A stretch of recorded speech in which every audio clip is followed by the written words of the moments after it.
Good Tuesday morning, Patriots. Welcome to O'Connor's Right Stand, where we just don't report the news, we rip the mask off the lies, crank the heat to 11, and give the swamp a wake-up call it can't ignore. I'm John O'Connor, your host, programmer by day, patriot by night, and full-time truth warrior. If you're new to the show, buckle up, because we're diving into the deep end. If you're a loyal listener, you know the drill. Hit me up on X at O'Connor Stand with your thoughts, rants, or cheers. Your feedback is the fuel that keeps this fire roaring. We're rocking the new format, twice a week, leaner, meaner, and packing a punch. Is it hitting the mark? Or are you sick of it? Is twice a week hearing my voice agitating you? All joking aside, just DM me and let's talk. I spent the weekend deep in wedding planning with my fiancée. Good news, we finished up to save the dates. They're going out soon, and we got a little playful with the guest list. Even President Trump is getting one. Hey, a little wishful thinking never hurts, right? We read online that Melania sometimes actually replies to these invitations, so why not? We went overboard on our card order, which turned out to be a bonus. Apparently, if you send wedding invites to big companies, some will send you coupons or even vouchers for free stuff. I love a good freebie. So, we're now inviting a bunch of Fortune 500 companies to our wedding. If they send us some perks, I'll definitely let you know. But enough about my hustle for wedding freebies. Let's get into the heart of today's episode. Today, we're tearing into the freshly declassified Durham Appendix, originally released by Chairman Grassley on May 12, 2023. This isn't just a report. It's a political earthquake that shatters the Russiagate hoax we've been force-fed since 2016. For years, the media, Democrats, and their pals in the deep state told us Trump was Putin's puppet, colluding to steal the election.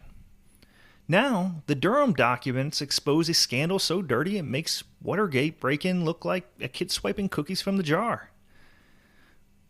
We're talking about a Clinton campaign plot, allegedly greenlit by Hillary herself to smear Trump with Russia ties, deflect from her own scandals, and manipulate the FBI into playing along. This appendix reveals hacked emails, FBI inaction, and a suspiciously uniform course of quote-unquote ridiculous denials from Clinton's inner circle. Coincidence? Or a scripted dodge? You decide. This is about more than one election. It's about a system rigged to protect the powerful, gaslight the public, and bury the truth under a pile of bureaucratic BS.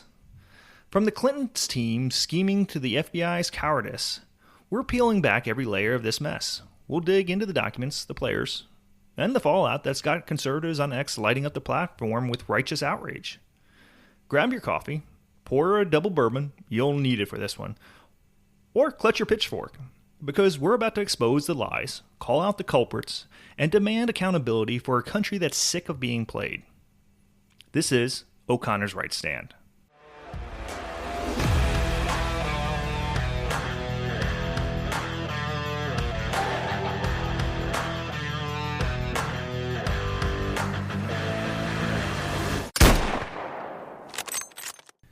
Let's set the stage. The Durham Appendix isn't just a footnote. It's a 29-page indictment of everything we were told about Russiagate. It details a Clinton campaign plan to tie Trump to Russia, protect Hillary from the email scandal, and possibly enlist the FBI to amplify the narrative. It's not speculation. It's backed by hacked emails from think tanks like the Open Society Foundation, where Clinton's advisors were caught plotting. And when the FBI got wind of it, they sat on their hands, scared of Clinton's clout. This is the kind of scandal that makes your blood boil, a betrayal of trust that hits at the heart of our democracy. We'll break it down segment by segment: the Clinton scheme, the FBI's failures, the eerie, quote-unquote, ridiculous talking point, and what it means for a nation fed up with a two-tier justice. If you're tired of the establishment's lies, this episode is for you. Let's go. The Durham Appendix, declassified by Chairman Grassley, is a bombshell that blows the Russiagate narrative to smithereens. For years, we were sold a story. Trump was a Russian asset, colluding with Putin to steal 2016. The media screamed it, Democrats preached it, and even some spineless Republicans, rhinos, nodded along. But the Durham report, It's a gut punch to that lie, exposing a Clinton campaign plot that makes Machiavelli look like an amateur. The appendix, part of Special Counsel John Durham's investigation into the 2016 election, was released on May 12, 2023. It's a classified addendum to the main report, detailing intelligence activities and investigations tied to the presidential campaigns. The star of the show, a Clinton campaign plan, allegedly approved by Hillary Clinton herself on July 26, 2016, to vilify Trump by linking him to Russia's DNC hack. This wasn't a spontaneous rumor. It was a calculated strategy to deflect from Clinton's email scandal and paint Trump as a traitor. The evidence comes from hacked communications, including emails from the Open Society Foundations and other think tanks, obtained by Russian intelligence and passed to U.S. agencies. A July 25, 2016 email from Leonard Bernardo, a Soros Fund Eurasia regional director, the tongue twister there, pushes making Russia a quote-unquote U.S. domestic issue and a quote-unquote critical infrastructure threat to the election. Another email, dated July 27, 2016, shows Clinton advisor Julianne Smith rallying colleagues to slam Trump's NATO stance, tying it to Russia. These weren't random musings. They were part of a coordinated effort to smear Trump and protect Clinton. But here's where it gets juicy. The FBI knew about this in real time. On August 3rd of 2016, CIA Director John Brennan briefed President Obama, Vice President Biden, FBI Director James Comey, DNI James Clapper, and others on this intelligence. Brennan's handwritten notes confirmed the meeting, noting the Clinton campaign's plan to stir up a Trump-Russia scandal. Yet, the FBI dismissed it as not credible, without lifting a finger to investigate. Why? According to one agent, they were tippy-toeing around Clinton because she might become president. Another said the FISA application targeting a non-U.S. person linked to Clinton sat in limbo for months, partly waiting for a new attorney general. This wasn't incompetence. It was absolutely deliberate. The appendix also revisits Clinton's email scandal. A January 2016 memo claims DNC chair Debbie Wasserman Schultz discussed Obama pressuring Comey to slow walk the FBI's investigation into Clinton's private server. A March 2016 memo alleges Clinton's team deleted incriminating emails, and Attorney General Loretta Lynch was feeding updates to Clinton's political director. When FBI officials McCabe and Anderson briefed Lynch on these allegations, her reaction was chilling. McCabe expected outrage. Instead, she was stone-faced, saying nothing. Anderson found it weird that Lynch didn't deny the claims. That's not a denial, it's a red flag. And then there's the word, quote-unquote, ridiculous. When Durham's team showed the declassified intel to Clinton, John Podesta, and Jake Sullivan, they all called it the same word, ridiculous. Not false, not absurd, but ridiculous. 3 key players, one word, like they rehearsed it in a DNC war room. The hypocrisy is staggering. While the FBI ignored credible intel on Clinton, they chased the Steele dossier, a flimsy, uncorroborated hit piece, against Trump with zeal. Carter Page, a Trump advisor, wasn't even interviewed until March of 2017, despite him volunteering back in 2016. The FISA application targeting him was renewed multiple times, yet the Clinton-linked intel? Crickets. This double standard isn't just bias, it's betrayal. Let's zero in on the Clinton campaign's alleged scheme. It's the heart of the scandal. The Durham appendix lays out a chilling picture. In late July 2016, Hillary Clinton personally approved a plan to tie Trump to Russia's DNC hack, deflecting from her own email scandal. This wasn't a grassroots rumor. It was a top-down, calculated hit job, backed by hacked emails from think tanks like Open Society Foundation and the Carnegie Endowment. The report cites a July 25, 2016 email from Leonard Bernardo, Soros Fund Eurasia Regional Director, pushing to make Russia a quote-unquote critical infrastructure threat to the U.S. election. He wrote, "The point is making the Russian play a U.S. domestic issue." The next day, July 26, Clinton allegedly greenlit the plan. On July 27th, Clinton advisor Julianne Smith sent an email to think tank's colleagues, circulating a draft statement slamming Trump's NATO's comments as too Russia-friendly. The timing, suspiciously perfect. Smith's email came hours after Clinton's alleged approval, suggesting a coordinated push to paint Trump as Putin's pawn. But it gets worse. The appendix reveals Clinton's team wanted the FBI to amplify the narrative. A July 5th text exchange between Smith and a foreign policy advisor shows them fishing for FBI action.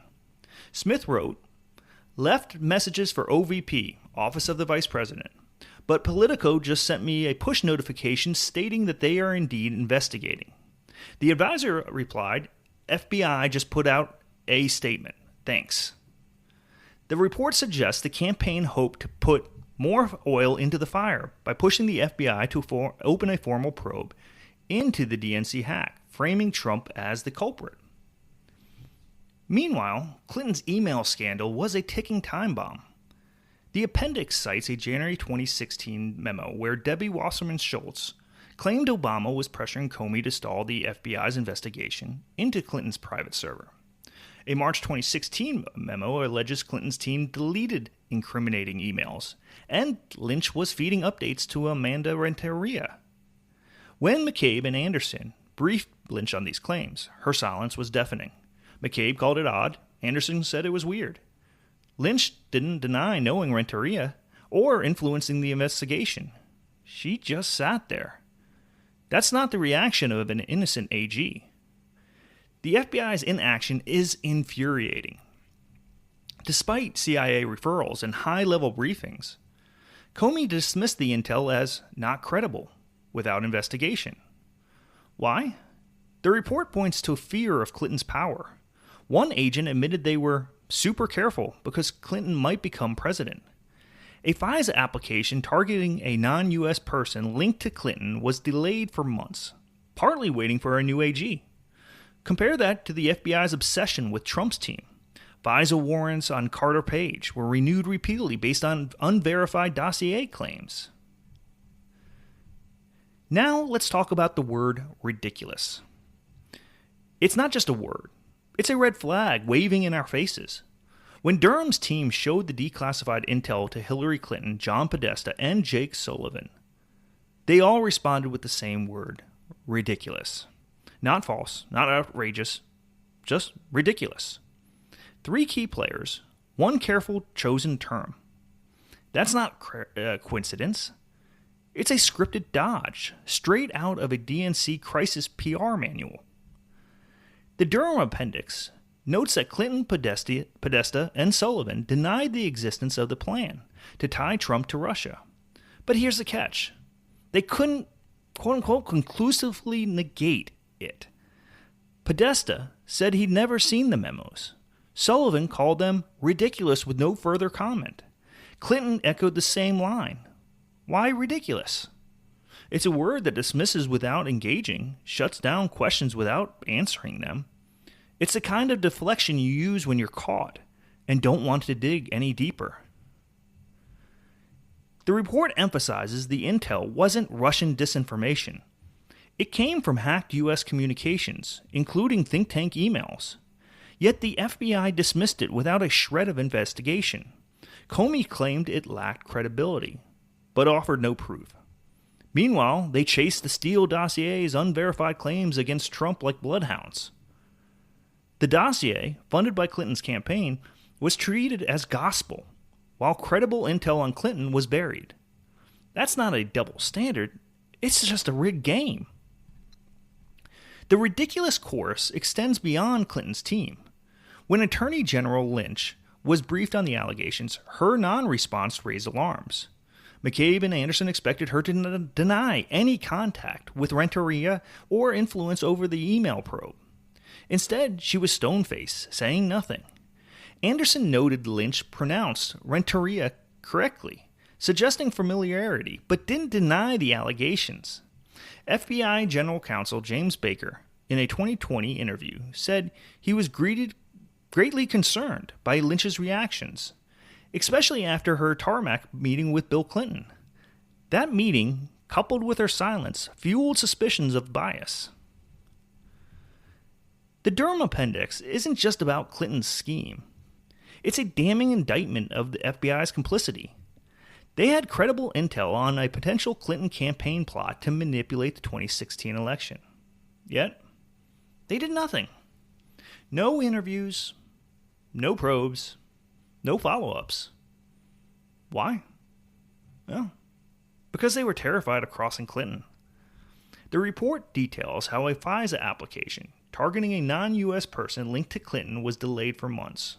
One agent admitted they were super careful because Clinton might become president. Another said they were tippy-toeing around her name, fearing political backlash. The application lingered, partly waiting for a new attorney general, while the FBI fast-tracked FISA warrants against Trump's team, based on that flimsy dossier's claims. Carter Page, a Trump advisor, volunteered for an interview in 2016 but wasn't questioned until March 2017. The FBI's leadership, including Comey, blocked it, citing credibility concerns about the Clinton intel without evidence. Meanwhile, they pursued Page with FISA renewals based on unverified rumors. The appendix notes a June 2017 interview with a Russian contact, Kleeman Tov, who doubted Page met with Russian key figures. Yet, the FBI discounted this as in favor of dossier claims. Lynch's reaction to the intel briefing is a scandal in itself. McCabe expected her to deny an improper contact with Clinton's team. Instead, she just stone-faced. The conservative media has been relentless. A 2023 Breitbart article called it the FBI's greatest failure since Hoover. This wasn't just a failure, it was a choice. The FBI chose to shield Clinton and chase Trump, eroding public trust in the process. When law enforcement plays favorites, it's not justice. It's absolute corruption. The Durham Appendix isn't just about 2016. It's about the damage done to our democracy. Russiagate, fueled by Clinton's alleged plan and the FBI's inaction, poisoned trust in our institutions. For years, Americans were told Trump was a Russian traitor. Still hearing that today, while evidence of Clinton's schemes were buried. The fallout, a nation divided, cynical, and disengaged. The report shows how far the swamp will go to protect its own. When the FBI ignores credible intel to shield a powerful candidate, it's not a mistake. It's a crisis. This isn't just about conservatives winning. It's about democracy, our democracy, surviving. Without a fair, transparent system, we get unchecked power and apathy. The Durham findings demand accountability, not just for Clinton's team, but for every bureaucrat who looked the other way. So, what's the fix? First, clean house at the FBI. And this is what Kash Patel and Dan Bongino are already doing, while also the near impossible job of restoring trust in the FBI. They must fire agents who play politics, and hire ones who chase truth, no matter who's in the crosshairs. Second, declassify everything. Every memo, every email, every note tied to Russiagate. No more hiding behind this national security. Third, Congress must hold hearings. Subpoena Clinton, Lynch, Comey, and Podesta right now. Make them explain under oath why ridiculous was their go-to dodge. For far too long, the Democrats, with the rhino's blind eyes, were allowed to F around. But I think the find-out phase of FAFO is just beginning. Fourth, empower whistleblowers. Protect FBI agents who speak out about bias, like those who admitted to tippy-toeing around Clinton. Finally, voters must stay loud. Post on X, call your reps, demand answers. Well, that's a wrap on O'Connor's Right Stand, the Durham Declassification Bombshell. We've ripped through the Clinton campaign's alleged plot, the FBI's spineless inaction, and suspicious course of ridiculous denials that scream cover-up. This isn't just about one election. It's about a system that protects the powerful and spits on the truth. The Durham Appendix proves Russiagate was a manufactured crisis, with Clinton's team pulling the strings and the FBI playing along. When justice bends to politics, we all lose. So let's keep the heat on. Share this episode, hit up at O'Connor's Stand on X, and tell everyone you know to wake up. If we want a country where truth matters, we can't let this slide. Until Thursday, this is John O'Connor, calling out the lies, fighting the swamp, and demanding better for America. Stay fierce, stay skeptical, and never stop asking, what are they hiding?